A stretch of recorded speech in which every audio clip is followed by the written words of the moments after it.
Oke, lantas cerita anime pun berlanjut di Spare Me Gridlock chapter 595.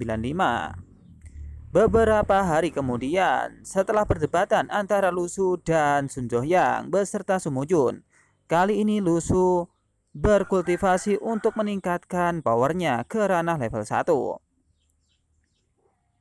Ia pun dengan tenang bersama Xiaoyu duduk bersila.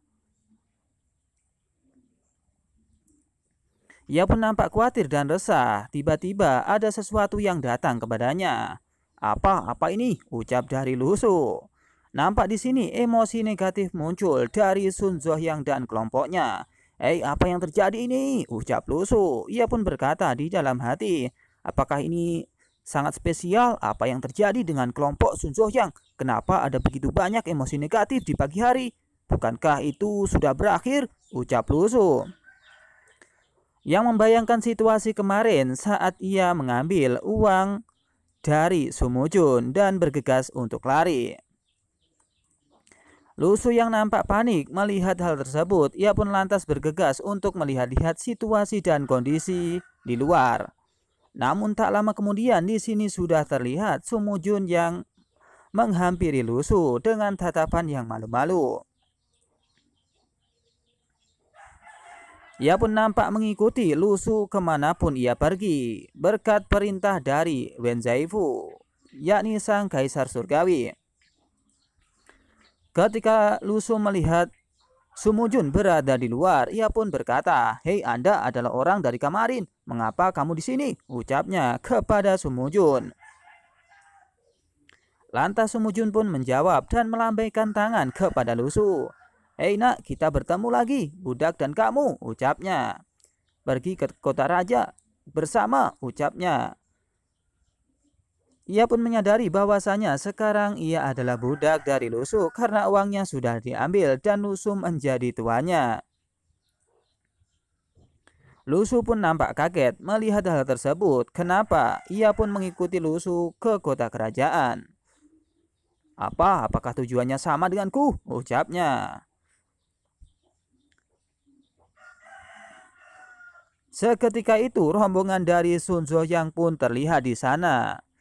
Mereka pun sangat marah melihat Lusu bersama Sumujun. Mungkin mereka iri kenapa Sumujun tergila-gila dengan Lusu.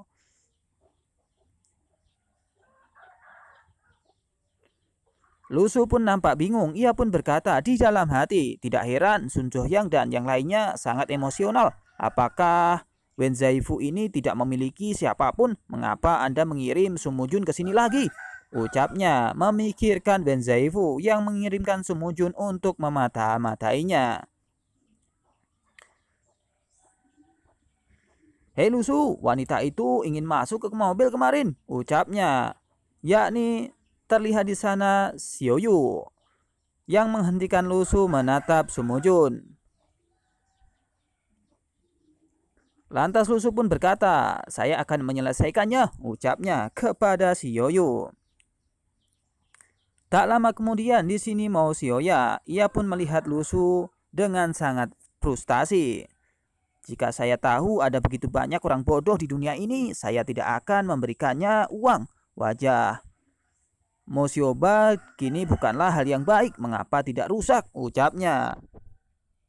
Ia pun menyadari bahwasanya ia sebelumnya memberikan uang kepada Sumujun, tapi nampaknya Sumujun tidak menghiraukan hal tersebut, malah ikut bersama Lusu dengan ikut ke rombongan karavan. Hal tersebut juga yang membuat semua orang iri kepada Lusu. Lantas temannya yang satu berkata kepada Sun Yang, "Hei, tanyakan kepada dunia mengapa hal-hal secara langsung mengajarkan hidup dan mati," ucapnya kepada Sun Yang. Lantas Sun Yang pun berkata kepadanya, "Hei, Anda jangan begitu, diam saja," ucapnya. Namun teman yang satunya pun berkata kepada Sun Yang, "Hei Sun Yang, jika Anda lurus dan tidak menghasilkan banyak, setelah itu mari kita cari waktu untuk membunuh anak tersebut. Bukankah itu ide yang bagus?" ucapnya. Ia pun memikirkan sesuatu yang buruk kepada Lusu dan hendak ingin membunuh Lusu. Tapi Sun Yang pun menyangkalnya, "Hei kau, Dia tidak menipu atau mengkhianati kita. Mengapa dia harus dibunuh? Kalian jangan terlalu bermusuhan dan kelihatan terlalu jahat, ucapnya. Mengomentari pernyataan dari temannya. Di sini tak lama kemudian, bos karavan pun datang dengan kuda yang sangat bagus. Lantas ia pun berkata, "Hei semua orang, kembali ke kereta dan karavan akan berangkat," ucapnya. Menginformasikan itu kepada semua orang yang ada di sana, termasuk Sumujun. Di sini nampak Sumujun pun menghampiri Lusu. Ia pun berhadapan dengan si Yoyo. Namun tak lama kemudian, bos karavan yang mengetahui itu, ia pun mendekat dan berkata kepada Sumujun, "Hei, apakah kamu di sini?" ucapnya. Menunjuk Sumujun apakah ia ikut ke karavan tersebut. Lantas ia pun berbalik dan berkata lagi, "Apakah Anda penumpang baru? Kembalilah bersamaku, aku mencarimu sepanjang waktu," ucapnya kepada Sumujun. Bahwasanya ia adalah rombongan yang baru yang ikut ke kota kerajaan. Nampak Xiaoyu pun cuek. Di sini Sumujun pun berkata kepada si karavan, "Oke, saya mengerti," ucapnya. Yang ingin hendak kembali ke kereta karavan. Setelah itu, beberapa saat kemudian, selama beberapa hari berikutnya, karavan itu langsung menuju kota kerajaan. Tidak pernah berhenti di sepanjang jalan atau menerima penumpang baru. Kelihatannya ini akan cepat sampai ke kota kerajaan.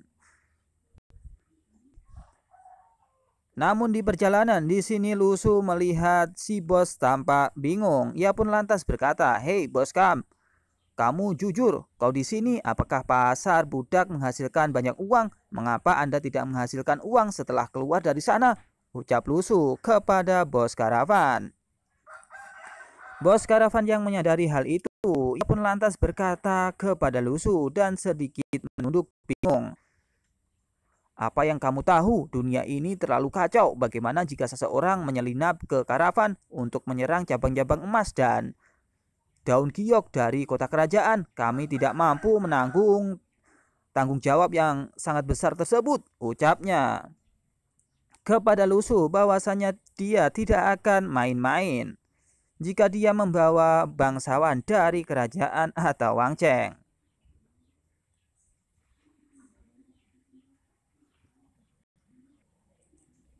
Lusu pun nampak bingung dengan sikap si bos karavan. Ia pun lantas berkata lagi, "Siapa yang berani menyerang mereka? Bukankah mereka semua berasal dari keluarga kaya?" ucapnya kepada bos karavan.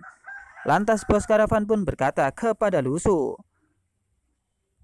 "Raksasalah yang menakutkan. Kebangkitan raksasa adalah tentang menginjak kerangka ribuan rumah tangga, tetapi keluhan di antara mereka adalah semua dendam besar yang terakumulasi selama ribuan tahun," ucapnya bahwasanya keseluruhan kerajaan itu bisa jadi bermusuhan dan tidak akan mengembalikan bangsawan-bangsawan muda untuk hidup dan berjalan ke kota kerajaan lagi. Namun tak lama kemudian ada sesuatu yang melesat ke arah Lusu dan rombongan si karavan. Dengan sangat cepat Lusu pun panik. Ia pun lantas menyadari hal tersebut. Ia pun berkata kepada bos karavan setelah ia menghindari tombak yang melesat tersebut, "Hei, hati-hati," ucapnya kepada bos karavan. Namun di sini tombak tersebut pun sudah melesat ke muka dari bos karavan.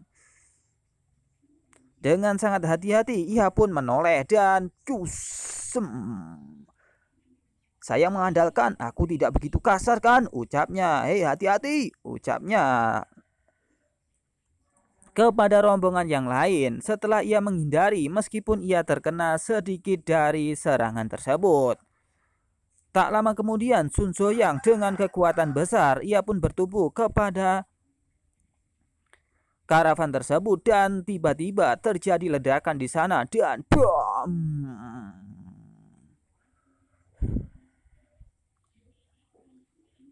Sun Zoyang pun bergegas Dan kemudian ia mengeluarkan energi spiritual dan mengalihkan tombak tersebut ke arah lain dan cus dam. Saat tombak itu berbelok ke arah lain dan kemudian pun Lusu mampu untuk menangkap dari tombak tersebut. Dengan sangat cepat Lusu pun bingung dengan hal itu. Di sini nampak kudanya juga bingung karena kekuatan yang ditimbulkan oleh Sun Zhuoyang dan Lusu.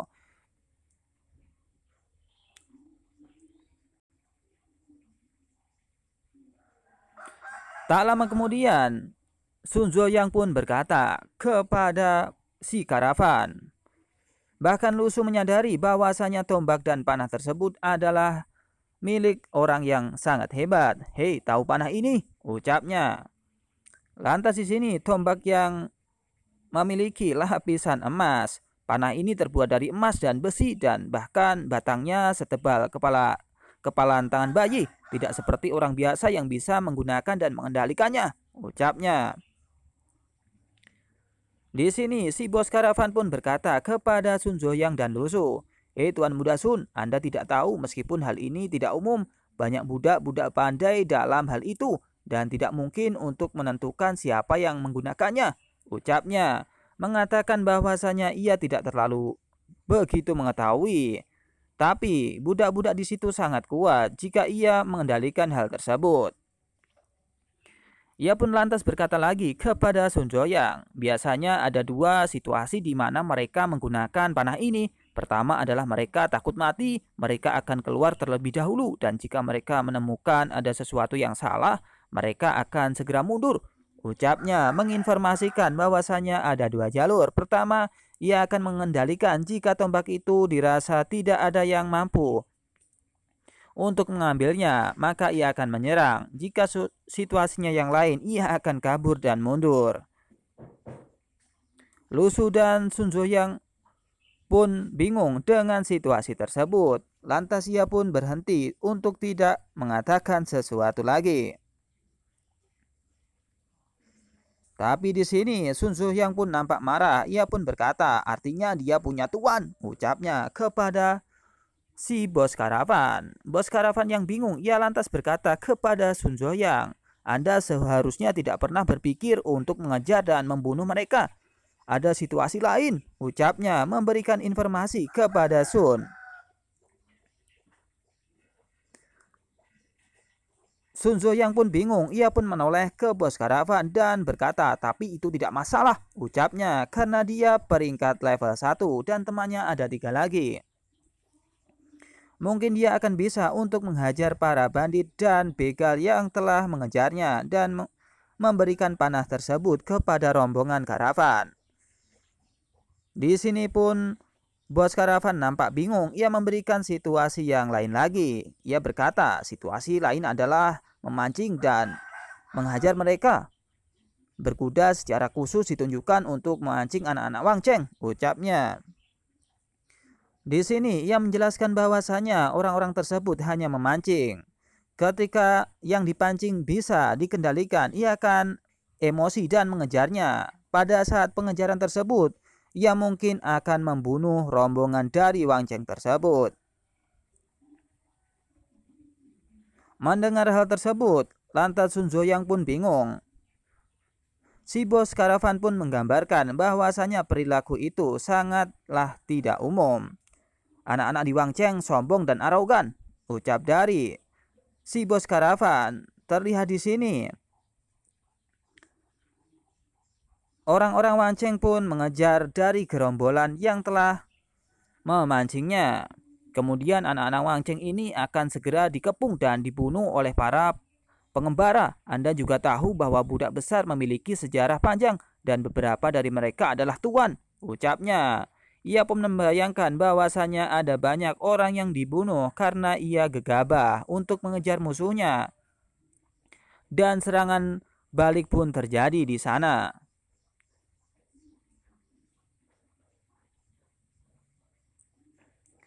Dengan cerita tersebut, lantas Sun Zhuoyang pun berkata kepada si bos karavan, Terus terang, orang-orang ini berpikir bahwa semua anak Wangcheng kita adalah orang-orang bodoh yang impulsif dan tidak punya pikiran. Apanya Li? Ucapnya. Yang saat itu pikirannya tenang dan melihat si bos karavan.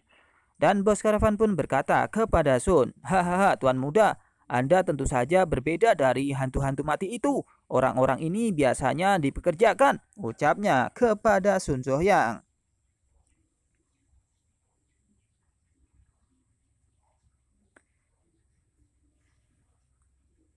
Beberapa saat kemudian, setelah itu, di sini si bos karavan memperhatikan bahwasanya perilaku Lusu sangat aneh.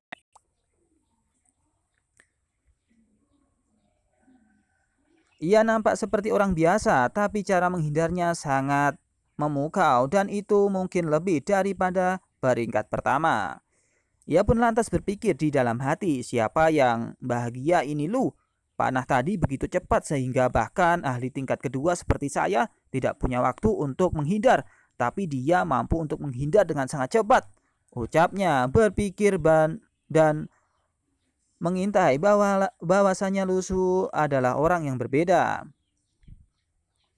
Meskipun sebelumnya ia berpikir bahwasanya Lusu adalah orang yang biasa, tapi nampaknya dengan situasi yang begitu, ia pun nampak bingung dan cemas karena Lusu mungkin peringkat yang atas. Apakah dia benar-benar hanya seorang biarawan kecil? Ucapnya. Lusu yang menyadari bahwasanya si bos karavan itu melihatnya dan mengawasinya sejak tadi. Lantas ia pun berkata kepada si bos karavan, "Hei bos, lihat apa yang saya lakukan. Jika Anda ingin saya membantu, Anda bisa mendapatkan uangnya kembali," ucapnya. Di sini nampak Lusu tertawa kecil karena ia telah membantu dan memberikan budi kepada si bos karavan. Ia pun berharap bahwasanya uangnya tidak diberikan kepada si bos untuk mendapatkan tumpangan yang gratis atau bahkan dia akan mendapatkan kelebihan dari itu. Nampak di sini orang-orang bingung memandang Lusu dan kelihatannya ia pun emosi. Kapan kamu masih ingin uang itu?" ucapnya. Di sini Sun Zoyang dan rombongannya pun berpikir bahwasanya Lusu tampak sekali menginginkan uang meskipun itu jumlahnya cukup kecil. Dan cerita pun berakhir di sini. Akan dilanjut di Spare Me Gridlock chapter selanjutnya.